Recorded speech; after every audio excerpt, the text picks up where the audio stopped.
Fala galera, beleza? Hoje nós iremos falar um pouquinho a respeito das viroses. Viroses que são doenças causadas por vírus. Vamos lá? Então vamos utilizar aqui esses slides para a gente compreender e visualizar melhor a respeito das viroses. Se você quiser, pode dar print nesse material rapidamente, tá bom? Então, como eu falei, as viroses são as doenças causadas por vírus. Vamos lá, primeira virose que nós iremos trabalhar, poliomielite, conhecida popularmente por paralisia infantil. Quando eu era novo, era muito ainda comum ter pessoas que eram vítimas dessa doença viral, tá? Mas após a grande campanha que nós iremos mostrar daqui a pouquinho de vacinação, né, com Zé Gotinha, nós então eliminamos esse tipo de doença aqui do nosso país, tá? E essa doença, ela afeta os neurônios motores, que são aqueles que vão estar ligados, por exemplo, aos seus músculos, levando informação do seu sistema nervoso central para os músculos, mandando com que eles contraiam, relaxem, geram movimentos, tá bom? Então, como ele afeta esses neurônios motores, a pessoa será prejudicada então na sua movimentação e locomoção. Então, a sua contaminação ocorre por gotículas de saliva, que são liberadas quando a pessoa fala, não é? Ou ingestão de fezes contaminadas. Como assim ingestão de fezes? Fezes misturadas na água ou em algum alimento. Isso é devido à falta de saneamento básico, normal, em países mais pobres ou que estão em desenvolvimento. O que acontece? Do intestino, então, esse vírus vai passar para a sua corrente sanguínea e vai acabar lá no seu sistema nervoso, afetando seus neurônios motores, é os que levam informação do sistema nervoso central para os seus músculos. E como eu falei, hoje nós temos uma vacinação, que é um tipo de imunização ativa artificial, ou seja, artificialmente a gente vai produzir os nossos anticorpos. Por quê? Porque não foi por um agente etiológico que causou essa produção de anticorpos, mas sim por causa da vacina que a gente recebeu, tá? Então aqui só uma timeline a respeito da criação dessa vacina, né? O Sabin, em 1960, lançou aí a sua primeira vacina, né? E teve o início dessa vacinação nos Estados Unidos. E depois, no Brasil, 20 anos depois, inicia as vacinações em massa. Isso vai levar, então, posteriormente, quase 9 anos, né? Em torno de 9 anos, para nós verificarmos o último caso de poliomielite no Brasil, tá? Em 94, o Brasil recebe um certificado de livre da poliomielite. O Brasil introduz agora um outro tipo de vacina, né, em 2012, que ela já é com partículas inativas e não com o antígeno atenuado, tá? Atenuado é enfraquecido. Em 2016, o Brasil adere então ao Plano Global de Erradicação da Poliomielite no mundo. E hoje, nós estamos aí em 2020 e, graças a Deus, nós não temos mais casos dessa doença no Brasil. Outra virose, a AIDS, também no Brasil chamada de SIDA, porque AIDS está escrito em inglês. SIDA é Síndrome da Imunodeficiência Adquirida. Então, isso aqui é uma síndrome. O que acontece? A pessoa que adquire o vírus, que é o HIV, ele é chamado de soro positivo, ele tem o vírus. Mas pode ser que esse vírus não se manifestou ainda nessa pessoa. Ou seja, ela é só um soro positivo. Quando esse vírus começar a destruir as suas células imunológicas, aí sim ele poderá apresentar essa síndrome da imunodeficiência mais baixa agora. Aí sim a gente chama de AIDS. Então é diferente de ter o vírus de manifestar a AIDS. A pessoa pode ter o vírus e não manifestar a AIDS, mas mesmo assim, se ela tem o vírus, ela pode passar para outras pessoas, tá? Hoje a AIDS é uma pandemia, ou seja, espalhada em vários continentes. ela leva, como eu falei, a uma baixa imunidade, porque esse vírus vai destruir os seus linfócitos T, CD4 e macrófagos. E no passado nós tínhamos vários artistas que morreram. Por isso havia uma comoção, havia um medo, um temor de adquirir essa doença. Todavia, hoje, por causa dos coquetéis, coquetel é uma variedade de medicamentos que a pessoa ingere. Então, a partir desses coquetéis de remédio, as pessoas não morrem mais. Por isso, muitos hoje não têm mais medo de adquirir a AIDS. É muito comum você ver, né, pessoas aí desesperadas porque fez sexo sem preservativo, e o medo maior hoje é de uma gravidez indesejada e não de uma doença que ele pegou, né? Então, o que acontece? As nomenclaturas foram modificadas. Antigamente a gente falava de doença sexualmente transmissível. Hoje não, nós dizemos que é uma infecção sexualmente transmissível. Por quê? Doenças, não é, implica em sintomas e sinais visíveis ao organismo. E a infecção se refere ao período sem sintoma. Então a pessoa ela vai ter uma infecção quando ela pegou o agente etiológico, o agente causador, né? Então pode ser que ela não manifestou nenhum sintoma ainda. Por isso, hoje não se diz mais DST, doença sexualmente transmissível, e sim IST, infecção sexualmente transmissível. Tá? Então, como eu falei, não confunda AIDS com HIV. HIV se refere ao vírus, AIDS se refere à síndrome, à baixa da imunidade da pessoa. Como é que a gente pode adquirir esse tipo de doença? Por meio de transfusão sanguínea de um sangue contaminado, por meio de sexo sem uso de preservativo com pessoas contaminadas, só lembrando que isso vale para sexo oral, sexo vaginal e sexo anal. Todavia, o sexo anal, por ser um local que causa maior chance de sangramento, é o que mais transmite esse vírus. Tá?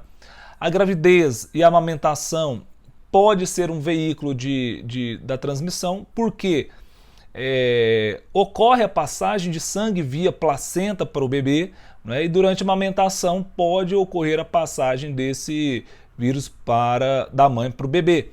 Todavia, a mãe que faz o uso de medicamento, hoje nós temos em torno aí de 1% de chance de contaminação. Então é muito baixo para aquelas mães que têm HIV e tomam medicamento passarem para os seus filhos. Tá? E também por meio de materiais cortantes ou perfurantes. Então, por meio de alicates de unha, agulhas. Agulhas, geralmente, a gente fala por uso de pessoas que fazem utilização de drogas injetáveis. E o alicate, por exemplo, em salão de beleza. Nunca utilize o alicate de salão. Use o seu alicate. Leve você o seu alicate de unha. Tá? Então, como eu falei, o vírus, o HIV, destrói as células de defesa do nosso corpo, principalmente os linfócitos T, CD4 e os macrófagos. E os linfócitos T, CD4, isso aqui são os vírus, tá? Os linfócitos T, CD4, eles são responsáveis por avisar o seu corpo que está tendo uma infecção. Se você não tem esse mecanismo de identificar que está tendo e avisar o seu corpo que está tendo uma infecção, você não consegue combater. Por isso, ninguém morre de AIDS. A pessoa morre de uma outra doença oportunista. Tá? Porque a AIDS baixa a imunidade dele e ele então vai adquirir algum tipo de doença oportunista, principalmente a tuberculose. 1/3 dos mortos, né, por causa das pessoas que têm HIV e morrem, é por causa da tuberculose. Mas pode ser uma pneumonia, pode ser uma candidíase, pode ser uma toxoplasmose ou mesmo herpes, tá? Então, aqui a gente tem alguns exemplos interessantes de sintomas das pessoas que elas têm o HIV e começam a adquirir AIDS posteriormente também. Então, perda de peso, isso aqui é o Cazuza, bem no finalzinho lá de sua vida, bem magro já, então perda de peso é um dos sintomas. Inchaço nos gânglios linfáticos ou linfonodos, né? Então fica com os caroços.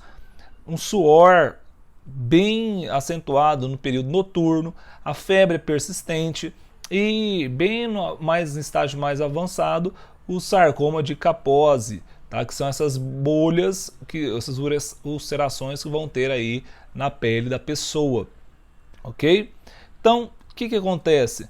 Não existe ainda uma cura para a AIDS. Hoje a AIDS é considerada uma doença crônica, ou seja, você vai conviver com ela para o resto da vida. Então as pessoas hoje, com o uso desses coquetéis de medicamentos, eles vão ter uma sobrevivência muito maior, tá?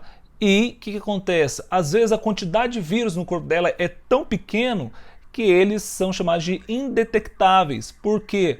Porque eles não conseguem manifestar essa doença no exame e também, consequentemente, acaba não passando para outras pessoas, ok? Então, 40% hoje a menos de infecções quando comparado ao surto, né, o pico que teve em 1997. Então, hoje a gente já teve uma redução interessante, claro, quando comparado a 1997, quando todo mundo estava com medo. Tá? E 55% a menos de morte de AIDS desde o último pico de mortes, que foi em 2004. Tá bom? Então, a gente teve uma redução quase um pouco mais da metade. Ok, vamos lá para catapora. Opa, passei o slide aqui um pouquinho. Vamos lá, catapora. O que acontece? Catapora, também chamada de varicela, é uma doença muito comum em crianças. Então, praticamente boa parte das crianças já pegaram catapora. As crianças que eu falo, as mais antigas, né? As que da minha época era muito comum catapora. Hoje ainda tem alguns casos, apesar de que hoje toda criança deve ser vacinada pela vacina tetraviral, que contém os agentes para a imunização contra a catapora. Então, um dos principais sintomas são essas manchas espalhadas por todo o corpo. Então, o menino fica tudo pipocado de manchinhas. A contaminação, ela pode ser então por a saliva contaminada ou mesmo contato com a lesão, encosta na lesão, encosta depois no seu corpo e você acaba adquirindo. Ou o mais comum é pela saliva contaminada. Os sintomas, como eu falei, são as manchas avermelhadas pelo corpo, febre e mal-estar, fadiga e perda de peso. Perda de peso também porque ele não tem vontade de comer e por isso acaba perdendo peso. Outra doença bem comum, cachumba. Cachumba também, antigamente tinha muito. Hoje em dia, de vez em quando, você tem alguns surtos, principalmente em certa época do ano. Então, ele vai afetar primeiramente as glândulas salivares, fazendo com que ocorra um inchaço, tá vendo? Um inchaço aqui bem nessa região abaixo aqui, né, da pessoa. E pode ocorrer que eles desçam, os vírus desçam para o testículo ou para o ovário. Não é que vai descer uma bola aqui e vai descer para o seu saco, não. Você não vai ficar tribola, não. Né? Na verdade, o vírus pode infectar também as gônadas, tanto testículo quanto ovário. Só que hoje toda criança deve ser vacinada com a vacina tríplice viral e ela vai fazer com que você fique imunizado contra a cachumba. A contaminação ocorre também pelo contato da saliva de alguém contaminado e, como eu falei, pode levar ao inchaço das glândulas salivares, febre, dor ao mastigar e falta de apetite. E essa falta de apetite pode levar ao emagrecimento, a perda de peso. Por quê? Porque fica desconfortável para a pessoa comer quando ela está com cachumba. Próximo, sarampo. Sarampo também causa manchinhas na pele, tá? Hoje já temos vacina, a tríplice viral também, que é sarampo, cachumba, não é? E vai causar febre acima de 40 graus. Um dos sintomas é a febre alta. Hoje, os estudos, né, mostram, principalmente algumas pesquisas feitas em Harvard, mostram então que o vírus do sarampo ele pode fazer com que o seu sistema imunológico perca a capacidade de ter células de memória. E isso faz com que, após pegar o sarampo, você venha adquirir, às vezes, outras doenças que você já era imune. Tá? Bem interessante essa pesquisa. O que acontece? O sarampo pode evoluir para uma pneumonia, tá? Geralmente em crianças, mas também pode pegar em adultos. Pode também ter otite, uma inflamação no ouvido, encefalite, uma inflamação lá na região do seu cérebro, né? E em mulheres que estão grávidas pode levar ao parto prematuro. Outro que também é ainda comum, rubéola. Rubéola também causa essas manchas na pele, também é imunizado pela tríplice viral. E o grande problema da rubéola não é na pessoa que pegou, e sim caso a mulher esteja grávida. Por quê? Porque pode levar à cegueira do feto. O feto também pode, a criança pode nascer, além de cega, ela pode ficar surda, então leva a catarata, não é? Pode levar a surdez, problemas cardíacos, pode levar, em alguns casos, a retardo mental, má formação do globo ocular e até, em alguns casos, a interrupção da gravidez. Por quê? Porque o vírus passa da placenta e vai atingir, então, alguns tecidos do feto, principalmente o tecido nervoso e o tecido cardíaco. Por isso dá problema de coração e na parte de visão e audição da pessoa. Agora, raiva. A raiva é uma doença que a gente fala, mas poucos sabem que ela é altamente letal. Se você pega raiva, possivelmente você vai morrer, tá? Nas cidades a gente tem então raiva transmitida por animais domésticos, né? Já na zona rural, você tem animais silvestres, por exemplo, o morcego. Então, na cidade, você tem então algumas pessoas que acabam pegando por causa de mordida de cachorro, de gato, de macaco, né? E hoje nós também temos a tríplice viral, que não é tríplice viral não, aqui está errado. Então você tem a vacina, né, para a raiva. E essa é uma vacina bem interessante, porque ela pode ser tomada após você ser mordido. Porque como o vírus demora para chegar no seu sistema nervoso, a pessoa dá tempo de produzir os seus próprios anticorpos. Então não se utiliza soro, utiliza-se a vacina antirrábica. Tá? Então a transmissão, como eu falei, se dá pela saliva do animal contaminado, né, nas cidades, cães e gatos, e na zona rural aí por morcegos hematófagos.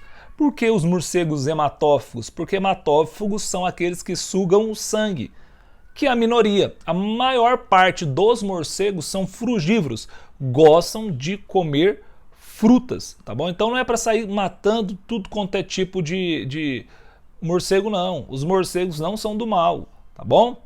Então, como eu falei, ele é altamente letal, mais de 99,9% de mortalidade, tá? Aqui a gente tem um exemplo de um brasileiro que sobreviveu, até hoje a gente tem 2 casos de brasileiros que sobreviveu, esse rapaz e esse mocinho aqui, né? Esse mocinho, ele e os irmãos foram mordidos por morcegos hematófagos. Dentre todos os irmãos, só esse rapazinho, que é o Matheus, sobreviveu. Então no Brasil nós temos 2 casos só, o restante tudo morreu. Daí eu lembro uma vez que eu tinha visto uma pesquisa, no mundo a gente tinha 8 casos, se eu não me engano, de pessoas que tinham sobrevivido à raiva. Quais são os sintomas? Mal-estar, hidrofobia, a pessoa ela dói demais ao beber água e ela vai começando a ter pavor de água, então gera hidrofobia. Causa espasmos musculares, começa a contrair a musculatura, a pessoa começa a babar, começa a ficar nervosa, começa a ter convulsões, tá? E é uma doença que nós temos formas de evitar. Primeiro, obedecer às campanhas de vacinação, vacinando anualmente o seu cachorro, o seu gato, né?